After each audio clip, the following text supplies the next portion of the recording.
Welcome back. Day 18 of Hammerween. We are whizzing towards the two-thirds mark of this celebration of Hammer films. One of the pleasures of which has been shining a light, like my friend here, on lesser known Hammer films, perhaps, or celebrating the films that just don't get the acclaim that the Dracula series does or the Frankenstein series does. So, one which I find to be an interesting but severely flawed film is the subject of today's video, 1971's Hands of the Ripper, directed by Peter Sasti, who we looked at just a few days ago when he directed Countess Dracula. He's in a real purple patch for his career. He's done Taste the Blood of Dracula the previous year. He's about to do The Stone Tape by Nigel Neal for ITV. Wonderful director, and he had this great run for about 2 or 3 years in particular at the end of the 60s into the 70s, which is quite stunning. And this is right in the middle of that run. So, as always, plot and then review. 1888, Whitechapel, as depicted here, as you can see behind me, the hunt for the Ripper, Jack the Ripper, seems to be approaching an end. Of course, we know that that pursuit is never closed off, but the Ripper, who we do see here, returns after his last killing, or nearly last, to his home, and we see that he's actually married with a child. He kills his wife in a frenzied attack. And the child, the baby, watches on from the crib and sees the murder of her mother by her father, who is indeed the Ripper. Cut to 15 years later, and Dr. John Pritchard, played by Eric Porter, who we saw nearly at the start of Hammerween with The Lost Continent, but to me he'll always be Moriarty against Jeremy Brett's Sherlock Holmes. Dr. Pritchard is at a seance that he knows is being run by a fake medium. I mean, they're all fake, but you know what I mean. A particularly fake medium, because Dr. Pritchard, as a lot of Victorian gentlemen were, has a great interest in the occult. Perhaps Arthur Conan Doyle is the most high profile of such, who believed in spiritualism to a massive extent. Anyway, we won't go into that just now. So he's looking at the psychic realm for pleasure and research purposes, as he has an interest in psychology. And part of the Victorian sciences was that the paranormal study could perhaps be linked to humanity studies.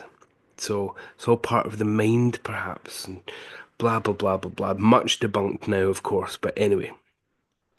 Dr. Pritchard sees that this is all a ruse, but he notices the young girl who's helping the medium carry out the ruse, Anna, played by Angerhard Reese, and he takes a shine to her, but Dr. Pritchard leaves.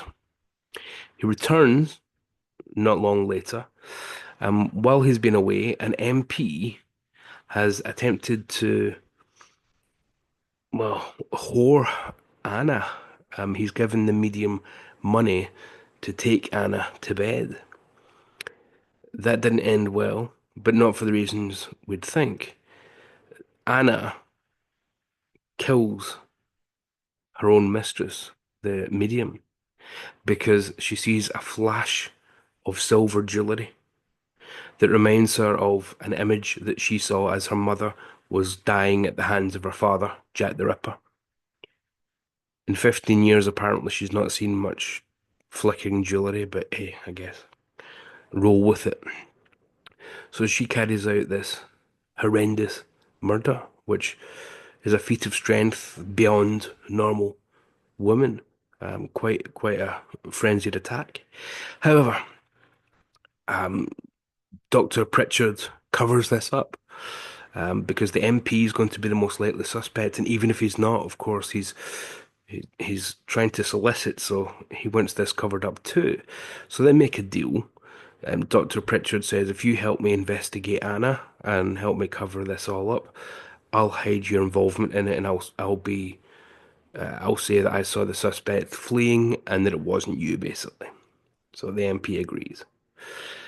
Dr. Pritchard takes Anna in as his ward, which strange that you used to be able to just take someone in and yes, that's my ward, like Batman. I'll just take that teenager in. Okay, no problem. Anyway, um, takes her in, gives her the most lavish guest room in the house, even though he has a son who's bringing his fiancée to the house. So you'd think they should be first in line. A point that the son doesn't miss either, that he's being overlooked in favour of this new girl who the father's just picked up to study, essentially. So Anna um, doesn't have any recollection of her acts after she commits any kind of murder.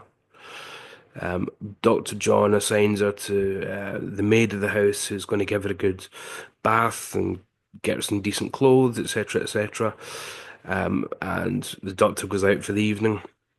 While Anna is being dressed by the maid says, "And wouldn't this bit of jewellery look lovely on you?" Oops. Flickering jewellery sets off Anna. She kills the maid. Right. This kind of pattern repeats itself a few times. So they go to another medium. I'm felting quite a bit as usual. They go to another medium. This is a quote unquote real medium. And she's the one that says definitively to the doctor, we know it as the audience, but to the doctor now, this is Jack the Ripper's daughter, and the Ripper still is inside her. Unfortunately, there's a flicker of jewellery when she's talking. Bang, there goes the other psychic.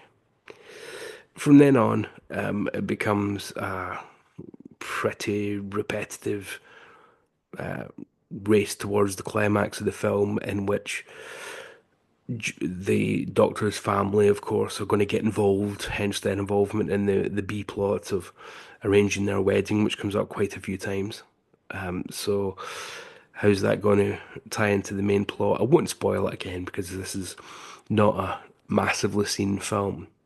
Instead, we'll go straight into the review, I think, from there. Suffice to say that it does ramp up towards a pretty intriguing climax at St. Paul's Cathedral in the Whispering Gallery, where loyalties are tested in all sorts of directions. Problem time for this film. It looks amazing. It looks absolutely sumptuous, gorgeous production values. Peter Sassdy's direction, impeccable. Eric Porter's performance is brilliant. Angerhad Reese as Anna is wonderful. She has to play that dichotomy, which we have seen quite a lot in this series, where you have to play duality, but she has to play it not knowing that this other part of herself even exists, because Anna is innocent as far as she's concerned. She doesn't know any different. The murders are being covered up for her, so she's not even got an inkling that she's got this evil inside of her that she's inherited. There are all sorts of side characters worth talking about, but not at length, to be honest, in a relatively short video, like Long Liz, who's a prostitute played by Linda Barron, who gets involved. She's quite fun, gives it a more Jack the Ripper type feel if we bring prostitution back, even if we're now in the 1900s rather than the 1888 Ripper times. But here's the big problem with the film. It's far too repetitive. There's no great structure. It pretty much finds our characters in one place and just puts them in similar scenario after similar scenario to a resolution where it just twists at that one time to give us an ending. And I don't think there's enough variety in this film to really warrant it, unfortunately. And I think it needs to have a bit more courage in its convictions too, because the main character ostensibly is Dr. Pritchard. Again, Eric Porter does exactly what's asked from him and then some. But I think the script needs to acknowledge more that he's a villain here. He's not a hero. He's covering up crimes. They may be crimes of madness, but they are indeed crimes nonetheless. People are dying.